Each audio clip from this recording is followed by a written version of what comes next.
Dua kejanggalan dalam pengakuan Ferdy Sambo dan Putri Chandrawati tutup telinga saat dengar suara tembakan. Pengacara Brigadir J. Martin Simanjuntak mengungkapkan dua kejanggalan dalam pengakuan Ferdy Sambo soal kasus pembunuhan berencana terhadap Brigadir J.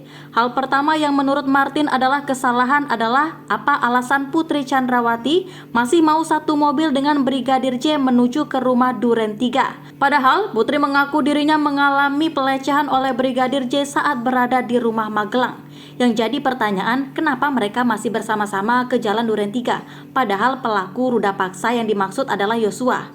Beber Martin dalam tayangan kontroversi di YouTube Metro News pada Sabtu 17 Desember.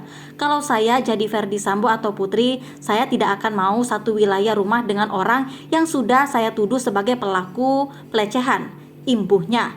Kemudian, hal kedua yang menurut Martin merusak skenario Ferdy Sambo adalah saat Putri mengaku menutup telinga saat penembakan terhadap Brigadir J di rumah Duren 3. Ketika Putri Chandrawati ditanya oleh hakim saat peristiwa penembakan apa yang saudari lakukan, Putri Chandrawati mengatakan dengan enteng, "Saya menutup telinga saya yang mulia," ujarnya. Ditutupnya telinga Putri Chandrawati ini membuat Martin berkesimpulan bahwa istri Ferdy Sambo itu mengetahui bakal ada peristiwa penembakan terhadap Brigadir J. Menurut Martin, jika Putri Chandrawati tidak mengetahui bakal ada penembakan di rumah Duren 3, maka seharusnya dirinya akan menyelamatkan diri, bukan menutup telinga. Harusnya cari kolong tempat tidur, masuk ke dalam lemari atau masuk ke kamar mandi lalu segera menelpon suami atau para ajudan untuk segera mengamankan wilayah tersebut. Jelas Martin. Dua hal ini membuat Martin menegaskan sangat tidak mungkin Putri Chandrawati tidak mengetahui penyebab penembakan terhadap Brigadir J. Dengan jawaban Putri ini menegaskan bahwa dia sudah tahu peristiwa yang terjadi. Jadi menurut saya omong kosong jika Putri tidak tahu menahu tentang permasalahan ini. Tegasnya lagi. Saudara saksi, tadi saudara saksi menjelaskan bahwa di Magelang itu memerintahkan atau memberitahu Ricky untuk mempersiapkan mobil. Betul demikian? Mempersiapkan kendaraan untuk balik ke Jakarta. Balik ke Jakarta. Sampai di Saguling, saudara Ricky, terdakwa Ricky juga yang ibu suruh siapkan kendaraan untuk ke Duren 3. Betul demikian? Betul. Kemudian ibu mengatakan tidak mengetahui di mobil.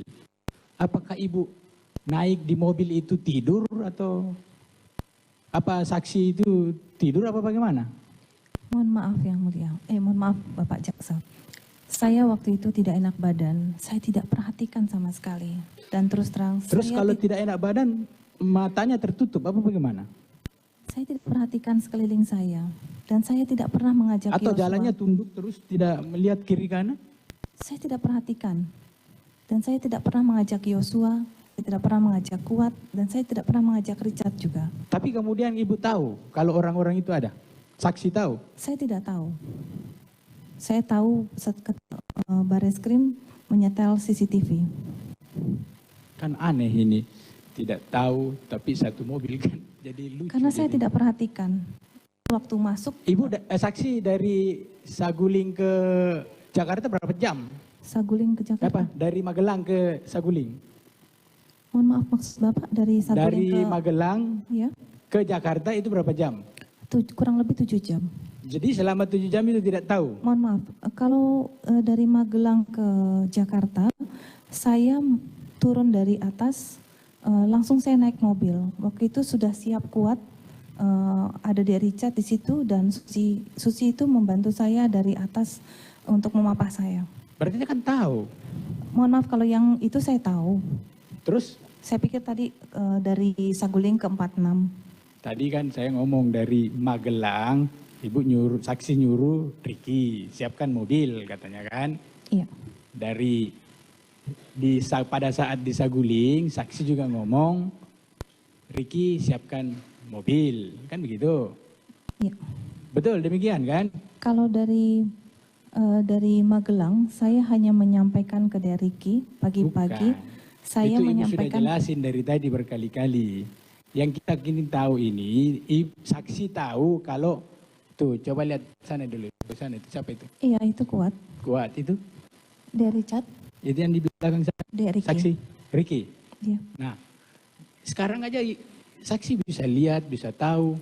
Masa dalam satu mobil setengah jam, tidak dapat setengah jam, setengah meter, nggak tahu kalau itu Joshua. Yang di belakang, tidak tahu di samping Susi. Waktu dari Saguling saya tidak perhatikan karena saya tidak pernah mengajak ketiganya. Dan saya hanya minta tolong Dek Ricky untuk mengantarkan saya. Dengar dulu saksi, pertanyaan sederhana. Tahu apa tidak? Apa ini? Waktu yang mana? Waktu dari Saguling ke Duren 3. Siapa?